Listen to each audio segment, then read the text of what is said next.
नमस्कार दर्शकों, आपका स्वागत है ज्योतिष से संबंधित चैनल वंडर ऑफ एस्ट्रोलॉजी में। आज हम बात करेंगे एक अक्सर पूछे जाने वाले सवाल पर, वो है सरकारी नौकरी।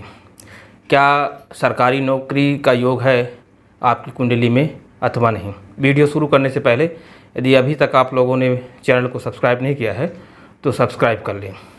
तो दर्शकों, इस बात को जानना बहुत ज़रूरी है यदि आप उसमें इंटरेस्ट रखते हैं कि क्या आपकी कुंडली में सरकारी नौकरी का योग है या नहीं।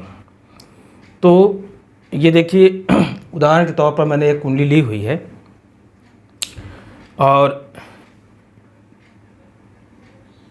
मेष लग्न की कुंडली मैंने ली हुई है जिससे आपको समझने में आसानी हो सके। तो कुंडली में ग्रहों की स्थितियाँ क्या होनी चाहिए और कौन कौन से भाव हैं, ऐसे घर हैं जहाँ से हमें देखना चाहिए कि क्या योग है कि नहीं सरकारी नौकरी के। आप ध्यान से इसको वीडियो को देखिएगा। यदि आपको थोड़ा बहुत भी ज्योतिष का नॉलेज होगा या नहीं होगा तो भी आप आसानी से समझ सकते हैं कि क्या आपकी कुंडली में योग है या नहीं है। तो दर्शकों, एक तो कुंडली का जो लग्न है, पहला भाव, दूसरा भाव, छठा भाव और नवम भाव, दसम भाव। पहले भाव में 1 लिखा हुआ है, दूसरे में 2 लिखा हुआ, अंक पर चले जाएगी, इसलिए मैंने मेष लग्न की कुंडली ली हुई है जिससे आपको समझने में आसानी हो। तो कुंडली का जो पहला भाव है लग्न, एक तो ये देखना चाहिए कि वहाँ कौन से ग्रह बैठे हुए हैं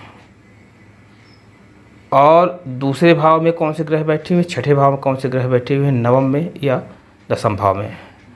तो दसम भाव तो चूँकि आजीविका का भाव है और उसका बलवान होना आवश्यक है, लेकिन सरकारी नौकरी में मैंने इस लेवल को नहीं लिया है कि आप सिर्फ उच्च प्रशासनिक पद के लिए, उसके लिए मैंने एक अलग से वीडियो मैं बनाऊंगा।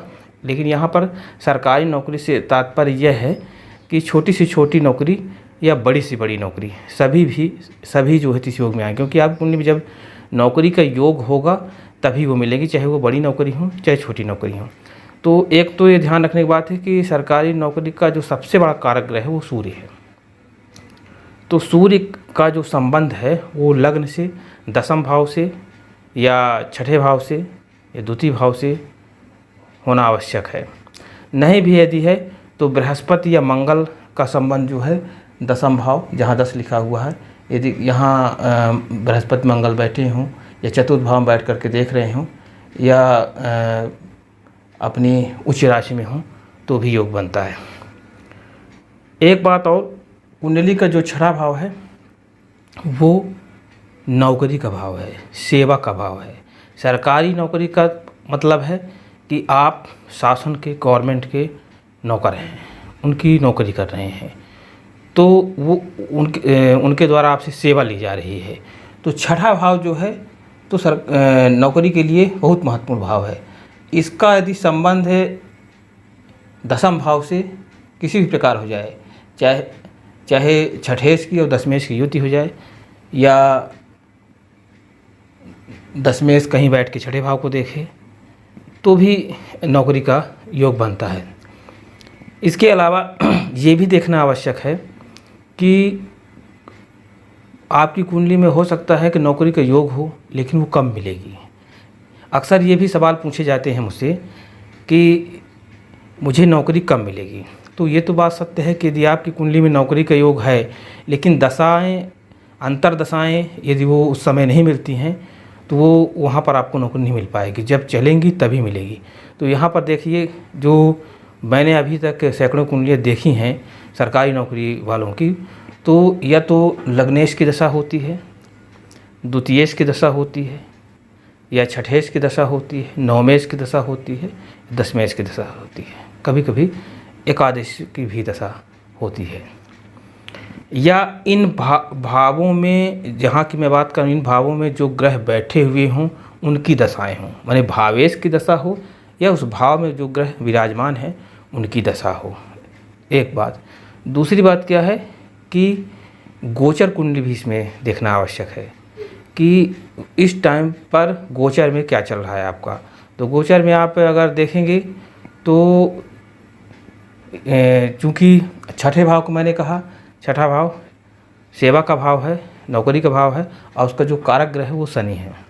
तो यदि गोचर में गुरु और शनि एक दूसरे से केंद्र में हों, या दशमेश से या दशम भाव से केंद्र या त्रिकोण में बैठे हों, तो उस गोचरी अवस्था में भी नौकरी का योग बनता है। इसके अलावा कुंडली का D9 और D10 जो चार्ट होता है, जिसे हम नवमांश 10वांश कुंडली कहते हैं, उनका भी देखा जाना आवश्यक है। और दूसरी बात यह भी है कि जितनी ग्रह की स्थिति अच्छी रहेगी, आपकी कुंडली में ग्रहों की जितनी अच्छी स्थिति रहेगी, उतनी ही उच्च स्तर की नौकरी आपको मिलेगी। पर यदि ग्रहों का जो चीज़ें मैंने बताई हैं, यदि उन ग्रहों की स्थितियां बनती हैं और ग्रह बहुत प्रबल नहीं हैं, तो भी आपको सरकारी नौकरी मिलेगी। हाँ, वो उतनी उच्च स्तर नौकरी नहीं होगी। तो वो तो जो छात्र पढ़ते हैं और पढ़ाई कर रहे हैं, या किस जॉब के हिसाब से पढ़ाई कर रहे हैं, तो वो तो उनको ऐसे ही पता चल रहा है कि मुझे इस क्षेत्र में ही जाना है। कभी कभी ऐसा भी होता है कि कुंडली में बड़ी नौकरी की स्थिति होती है, लेकिन पहले उनको छोटी नौकरी मिलती है और उसे फिर वो छोड़ करके बाद में तैयारी करके बड़ी नौकरी नहीं पाते। तो कुल मिला करके जो महत्वपूर्ण बात मैं बताना चाहता हूँ कि सूर्य, मंगल और बृहस्पति, इनका जो संबंध दशम या दशमेश से हो, या दशमेश का संबंध छठे भाव से हो, या लग्न में बृहस्पति बैठा हो। एक और चीज़ है, लग्न में यदि बृहस्पति बैठा हुआ है, या द्वितीय भाव में जो कोई बलवान ग्रह बैठा है, उसकी दशांतर दशा हो, तो सरकारी नौकरी का योग बनता है। और सूर्य जो कि सरकार का, राज दरबार का सबसे बड़ा कारक ग्रह है, उसका बली होना आवश्यक है।